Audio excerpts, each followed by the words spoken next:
আসসালামু আলাইকুম রহমতুল্লাহ। প্রিয় ভিউয়ার্স, বাংলাদেশের বন্যাগ্রস্ত মানুষ কাঁদছে না এই বয়ে যদি আরেক ফুটা পানি বেড়ে যায়। অন্যদিকে ভারতের মানুষরূপী জানোয়ারগুলো দাঁত বাহির করে অট্টহাসি হাসতেছে বাংলাদেশের এই করুণ অবস্থা দেখে। চলুন আপনাদেরকে অল্প একটু ভিডিও দেখাই, ভিডিওটি বেশি বেশি করে শেয়ার করে দিবেন।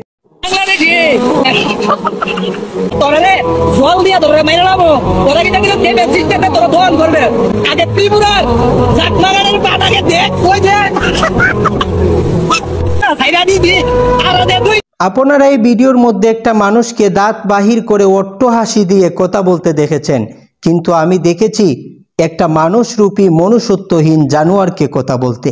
সে তার ভিডিওতে একটি কথা বারবার বাংলাদেশকে বলতেছে এবং হাসতেছে, সেটি হলো, তোরা না বলেছিলি ভারতের 7 সিস্টার দখল করবি, আগে তোদের দেশকে বাঁচা, এরপরে না 7 সিস্টার দখল করবি। প্রিয় ভিউয়ার্স, এই 7 সিস্টার দখল করার কথা বলেছিলেন আমাদের অন্তর্বর্তীকালীন সরকারের প্রধান উপদেষ্টা ডক্টর মোহাম্মদ ইউনুস। এখন চলুন 7 সিস্টার কি আমরা জেনে নেই। 7 সিস্টার হলো উত্তর পূর্ব ভারতের অরুণাচল প্রদেশ, আসাম, ত্রিপুরা, নাগাল্যান্ড, মণিপুর, মিজোরাম, মেঘালয়, এই 7 পার্শ্ববর্তী রাজ্য একত্রে সপ্তভগিনী রাজ্য, 7 বোন রাজ্য বা 7 সিস্টার নামেও পরিচিত। তুই যখন আমাদেরকে টিটকারি করে বলতেছিস, তাহলে পরিষ্কার ভাষায় কান খুলে শুনে রাখ।